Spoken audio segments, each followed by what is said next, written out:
श्री कृष्ण गोविंद हरे मुरारी, हे नाथ नारायण वासुदेवा, एक माते स्वामी सखा हमारे, हे नाथ नारायण वासुदेवा। जय श्री कृष्णा। अर्जुन अपने बाल सखा, अपने मित्र, अपने भगवान श्री कृष्ण से मिलने के लिए द्वारिका गए और उन्हें 7 महीने हो गए, वापस नहीं लौटे। तो उनके भाई युधिष्ठिर को बहुत ही चिंता हो गई। उन्होंने भीमसेन को बुलाया और बोला, भीमसेन, मुझे बहुत ही चिंता हो रही है। अर्जुन द्वारका गए 7 महीने हो गए हैं, अभी तक वापस नहीं आ रहे हैं। क्या बात है? कुछ कारण तो नहीं है? ऋतुएं उल्टी चल रही हैं, गर्मी के समय बरसात हो रही है, बरसात के समय गर्मी हो रही है, ठंड के समय गर्मी पड़ रही है, ऋतुओं की चाल उल्टी हो गई है। सब भाई भाई आपस में एक दूसरे से झगड़ रहे हैं और मुझे मेरी बाई आँख, बायां कंधा और बाई भुजा, बाई जांघ फड़क रही है। कोई अपशगुन के तो संकेत नहीं है ये। मेरा दिल बैठा जा रहा है, दिल घबरा रहा है। यहाँ सियार चिल्ला रहे हैं, कुत्ते भौंक रहे हैं, रात के समय उल्लू और कौवे की रोने की आवाज़ आ रही है। मेरा दिल बैठा जा रहा है। क्या बात है? मुझे कुछ बताओ। कहीं उनका संदेश लेने किसी को भेजो, द्वारका किसी को भेजो। मेरा दिल बहुत घबरा रहा है। मेरे अर्जुन को कुछ हुआ तो नहीं है? कहीं कृष्ण को कुछ हुआ तो नहीं है? ये सोच सोच के युधिष्ठिर बहुत घबरा रहे हैं। क्या करूं? किसको भेजूं? कोई दूत को भेजो, जाओ भीमसेन, या तुम ही चले जाओ और उनको, अर्जुन को लेकर आओ।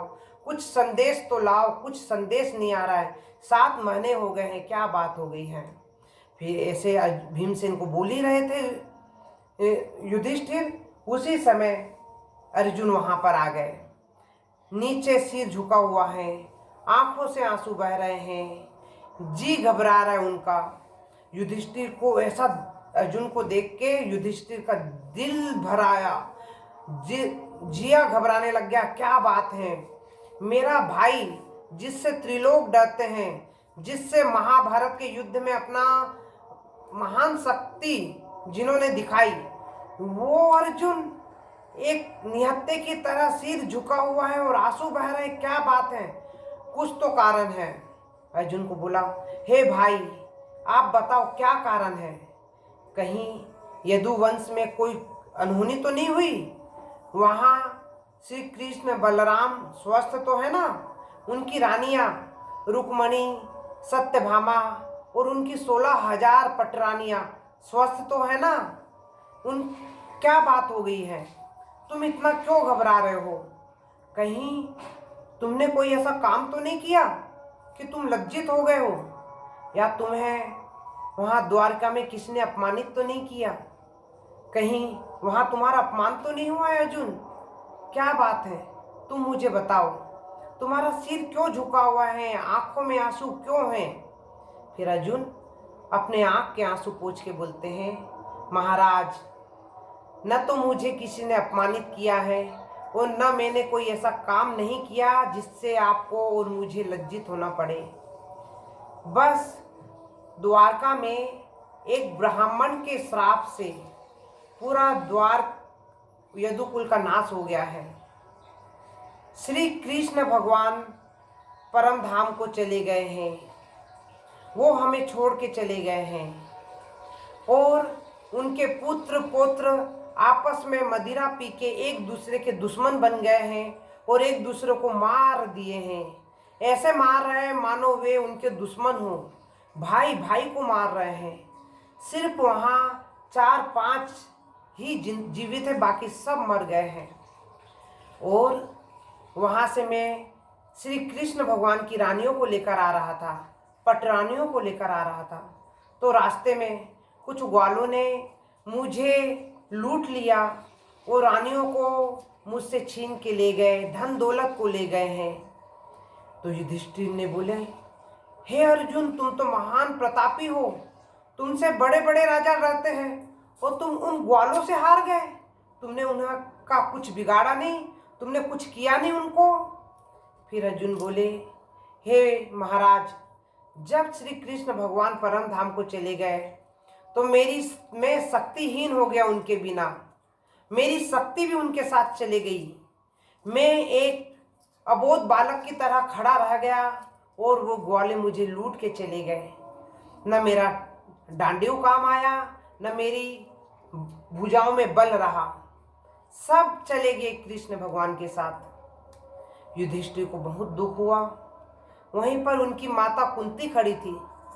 कुंती ये बात सुन के कि उनके मैके वाले, उनके भाई बंधु, उनके भतीजे, सबका ये हाल सुनी, कृष्ण भगवान का ये हाल सुनी, तो वहीं वो मूर्छित होकर गिर गई और वो श्री कृष्ण भगवान में लीन हो गई और वो वैकुंठ धाम चले गई। उनके बेटों ने, पांडवों ने उनका अंतिम संस्कार किया और युधिष्ठिर ने बोला कि अब मेरा मन भी अब इस दुनिया में नहीं लगता। ये महल, चौबारे, धन दौलत मुझको रास नहीं आ रहे हैं। मैं भी अब वन को जाना चाहता हूँ, मैं भी संन्यास लेना चाहता हूँ। फिर उसने प्रजापति यज्ञ किया।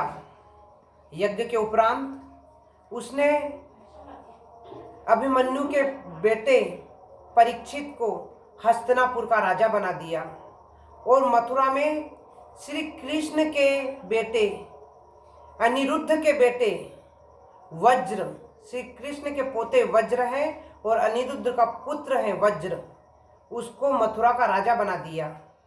और वे उत्तर दिशा की ओर, हिमालय पर्वत की ओर चल पड़े। उसके पीछे पीछे उसके चारों भाई निकल गए और उनकी पत्नी निकल गई।